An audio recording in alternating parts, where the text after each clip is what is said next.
What happens when one of comedy's biggest legends walks into what should have been a friendly morning show interview, only to find himself under attack from a host who clearly had her own agenda?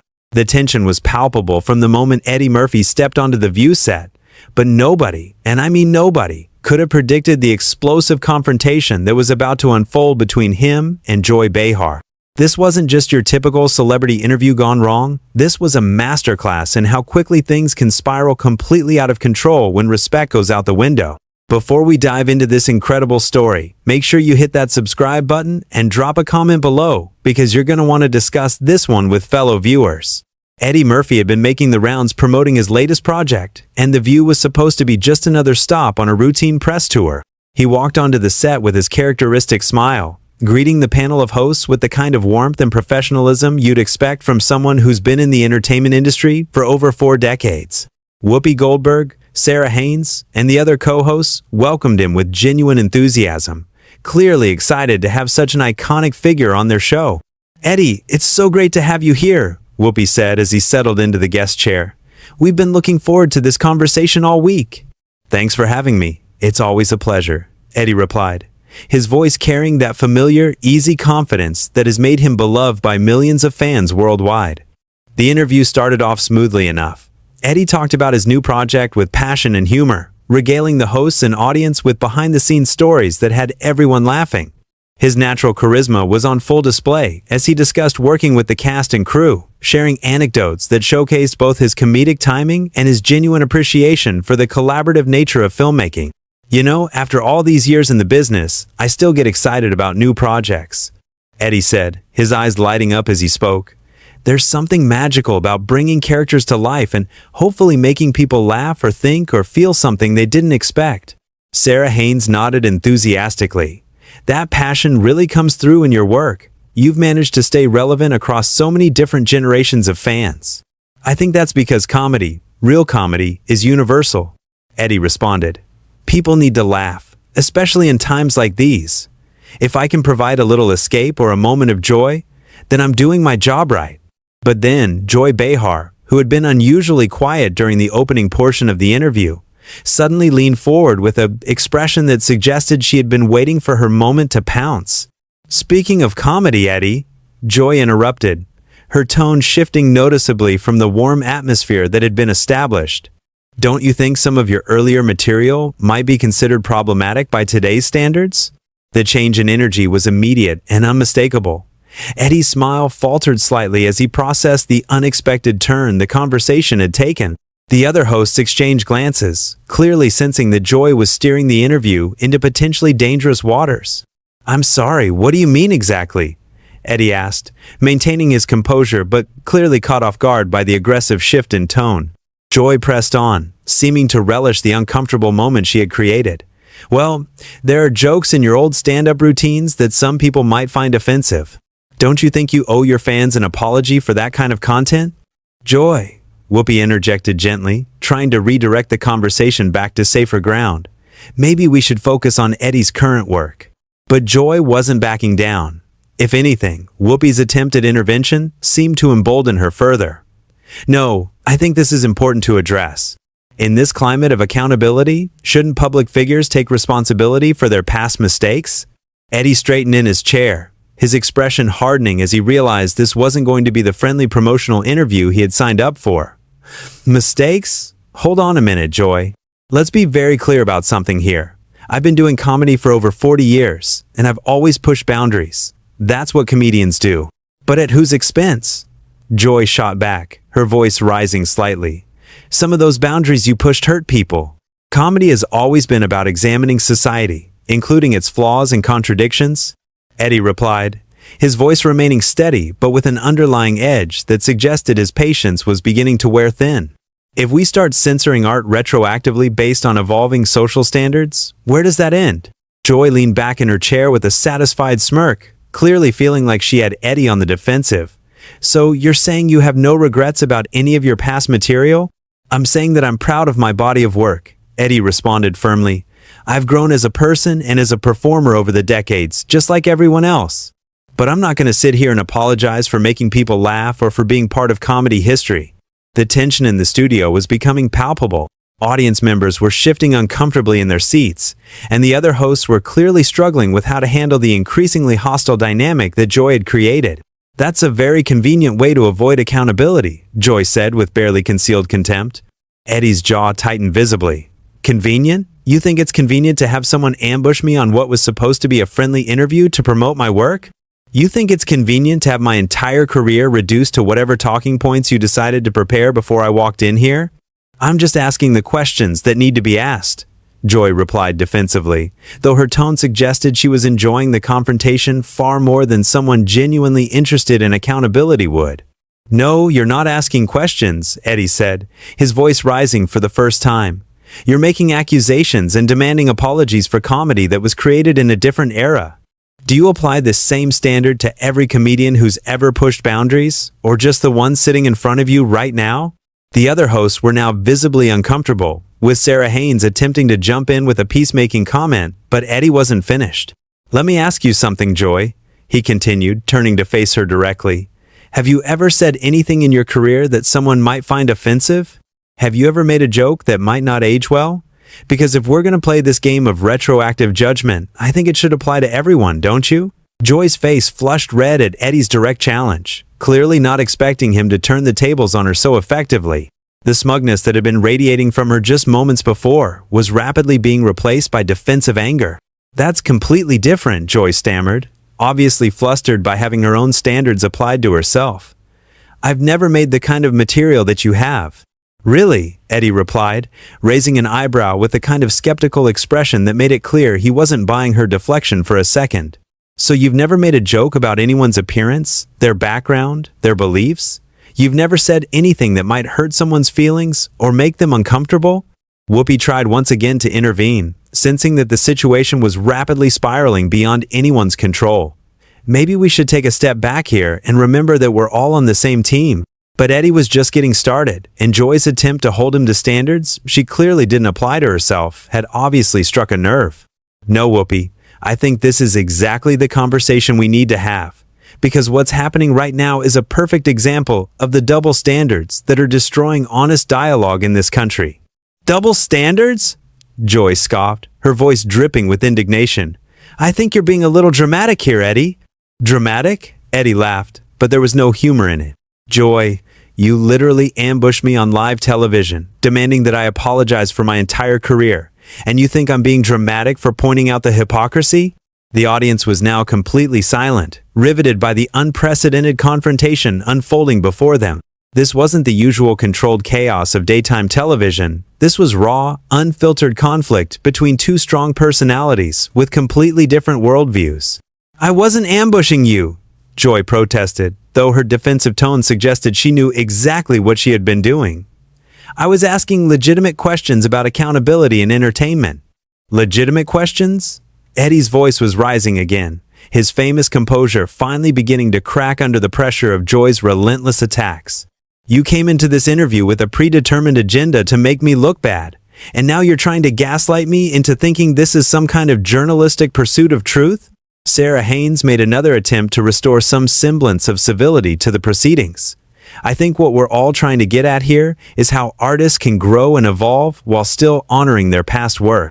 "Thank you, Sarah," Eddie said, briefly softening his tone toward the one host who seemed genuinely interested in having a productive conversation.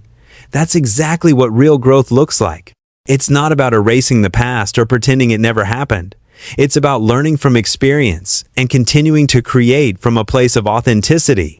But Joy wasn't ready to let go of her attack strategy. "Authenticity doesn't excuse harm, Eddie. Words have consequences, and public figures need to acknowledge when their words have caused pain." "And there it is," Eddie said, his voice now filled with a mixture of frustration and disappointment. "The assumption that comedy, by its very nature, is supposed to cause harm. Do you understand what comedy actually is, Joy? Do you understand its purpose in society? I understand that comedy can be used to marginalize people and reinforce harmful stereotypes." Joy shot back, clearly feeling like she was on solid ground with her social justice talking points. "Comedy can also be used to challenge power structures, to speak truth to authority, and to help people process difficult realities through laughter," Eddie countered. "But I guess that doesn't fit your narrative, does it?" The other hosts were now looking increasingly desperate to find a way out of the hostile spiral that the interview had become. Whoopi, who had remained relatively quiet during the escalating conflict, finally decided to take a more direct approach. "Listen, both of you," she said firmly, using the authoritative tone that had made her successful as a moderator for years. "We're all adults here, and we can disagree without tearing each other apart." "Whoopi's right," Sarah added quickly. "There's room for different perspectives on these issues." But Joy seemed determined to have the last word, unable to resist one final jab at Eddie. "I just think that when you have a platform as big as yours, you have a responsibility to use it thoughtfully." That comment proved to be the final straw for Eddie, who had clearly reached his breaking point with Joy's sanctimonious lecturing. "A responsibility to who, Joy? To you? To whatever committee decides what's acceptable this week? Or to the millions of fans who have supported my work for 4 decades?" "To society," Joy replied pompously, apparently oblivious to how condescending she sounded. "Society?" Eddie's voice was now filled with incredulous anger. "You think you speak for society?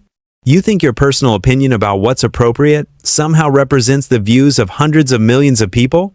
"I think I speak for people who believe in basic human decency," Joy said, doubling down on her self-righteous position. "Basic human decency?" Eddie repeated, his voice getting louder with each word. "Is it basic human decency to ambush a guest on your show? Is it basic human decency to attack someone's life's work without any context or nuance? Is it basic human decency to demand apologies for art that was created decades ago under completely different cultural circumstances?" Joy's face was now bright red, and her voice was shaking with anger as she realized that her attempt to put Eddie in his place had completely backfired. "I don't have to sit here and be lectured by someone who built their career on offensive material. And I don't have to sit here and be attacked by someone who clearly invited me on this show under false pretenses," Eddie fired back immediately. "Did you think I was just going to sit quietly while you tried to tear down everything I've worked for? Did you think I was going to smile and nod while you reduced my entire career to your personal grievances?" The tension in the studio had reached a breaking point, with the other hosts looking increasingly panicked about how to salvage what had become a complete disaster. The audience was sitting in stunned silence, witnessing a level of conflict that was unprecedented in the usually controlled environment of daytime television. "This is exactly the kind of aggressive behavior I was talking about," Joy said, desperately trying to regain some moral high ground in the conversation. "Aggressive behavior?" Eddie laughed bitterly. "Joy, you've spent the last 10 minutes attacking me, my work, and my character, and you want to call me aggressive for defending myself? This is unbelievable." Whoopi made one final attempt to restore order to the chaos that the interview had become. "Okay, I think we all need to take a breath here and remember that we're having a conversation about important issues." But Eddie was no longer interested in diplomatic solutions to what had clearly become a personal attack disguised as social commentary. The gloves were officially off, and Joy Behar was about to discover that she had picked the wrong person to try to humiliate on live television. Eddie stood up from his chair, his movements deliberate and controlled, but his eyes blazing with an intensity that made everyone in the studio freeze. The atmosphere had shifted from uncomfortable tension to genuine alarm as one of Hollywood's most respected figures reached his absolute limit. "You know what, Joy?" Eddie said, his voice now dangerously quiet in a way that somehow felt more threatening than all the shouting that had come before. "I've been in this business for over 40 years, and I've dealt with critics, haters, and people who wanted to tear me down. But I have never, and I mean never, encountered someone with the sheer audacity to invite me onto their show just to ambush me with this kind of self-righteous garbage." Joy shifted uncomfortably in her seat, finally beginning to realize that she might have pushed too far. "Eddie, I think you're overreacting to some simple questions." "Simple questions?" Eddie's voice exploded with fury, causing several people in the studio to visibly jump. "Simple questions? You call attacking my entire life's work simple questions? You call demanding that I apologize for making people laugh simple questions? Lady, you wouldn't know a simple question if it walked up and introduced itself to you personally." The producers were now frantically gesturing from behind the cameras, clearly desperate to find a way to cut to commercial. But the confrontation was happening too fast and too intensely for anyone to intervene effectively. "I was trying to have a meaningful conversation about accountability," Joy said weakly. Her earlier bravado completely evaporated in the face of Eddie's unleashed anger. "Meaningful conversation?" Eddie laughed, but it was a harsh, bitter sound that contained no trace of his usual warmth. Joy, you wouldn't recognize a meaningful conversation if it came with subtitles and a user manual. What you were trying to do was score cheap political points by attacking someone you thought would just sit there and take it. Whoopi was now standing as well, clearly recognizing that the situation had moved far beyond anything that could be managed through normal hosting techniques. Eddie, maybe we should all just calm down for a minute.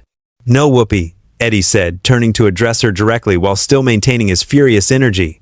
I'm not calming down. I'm tired of calming down. I'm tired of pretending that this kind of behavior is acceptable. I'm tired of watching people like Joy turn every conversation into an opportunity to lecture and shame and virtue signal instead of actually engaging with ideas. He turned back to Joy, who was now looking genuinely frightened by the intensity of his response. You want to talk about harm, Joy? Let's talk about the harm you've caused with this little stunt of yours. You've taken what should have been a positive conversation about creativity and art and turned it into a toxic attack session. You've demonstrated to millions of viewers that genuine dialogue is impossible when one person comes in with a predetermined agenda to destroy the other person. I never tried to destroy you, Joy protested, though her voice lacked any conviction. Really? Eddie's voice was dripping with sarcasm. So what would you call what just happened here? What would you call spending 15 minutes attacking my character, my work, and my integrity? What would you call demanding apologies for comedy that brought joy to millions of people? If that's not an attempt at destruction, then I'd love to know what your definition of a friendly conversation looks like. Sarah Haynes made one last desperate attempt to salvage something from the wreckage of the interview. I think there might be some miscommunication happening here. No miscommunication, Sarah, Eddie said, his tone softening slightly when addressing her but remaining razor sharp when he glanced back at Joy. This was a very deliberate and calculated attack. Joy knew exactly what she was doing when she prepared those questions. She knew exactly what kind of reaction she was hoping to provoke. The only miscalculation was thinking that I would just sit there and let her get away with it. Joy made one final attempt to regain some semblance of control over the situation she had created. I think you're being paranoid, Eddie. Not everything is a conspiracy against you. That comment proved to be the absolute worst thing she could have said at that moment. Eddie's eyes widened with a level of fury that seemed to surprise even himself. Paranoid? He roared, his voice now filling the entire studio. Paranoid? Joy, you just spent 20 minutes systematically attacking everything I've built in my career, and you want to call me paranoid for noticing? You think gaslighting me is going to work here? You think I'm going to question my own perception of reality because you say so? The audience was now completely silent, riveted by the raw emotion pouring out of one of their beloved entertainers. This wasn't just a celebrity having a bad day. This was a master craftsman defending his life's work against someone who had clearly underestimated both his intelligence and his backbone. This is exactly the problem with people like you, Joy, Eddie continued, his voice now carrying the full weight of decades of experience in an industry that had tried to tear him down countless times. You think you can say whatever you want, attack whoever you want, and then when people respond with appropriate anger, you can just dismiss them as overreacting or paranoid or dramatic. Well, I've got news for you. That game doesn't work on me. Joy was now sitting in stunned silence, clearly having no idea how to respond to the verbal hurricane that had been unleashed in response to her attempts at gotcha journalism. You know what the real tragedy is here, Joy? Eddie said, his voice finally beginning to lower in volume but losing none of its intensity. You had the opportunity to have a genuine conversation with someone who has spent 4 decades learning about comedy, about entertainment, about connecting with audiences. You could have asked about the creative process, about the evolution of humor, about the responsibility that comes with making people laugh.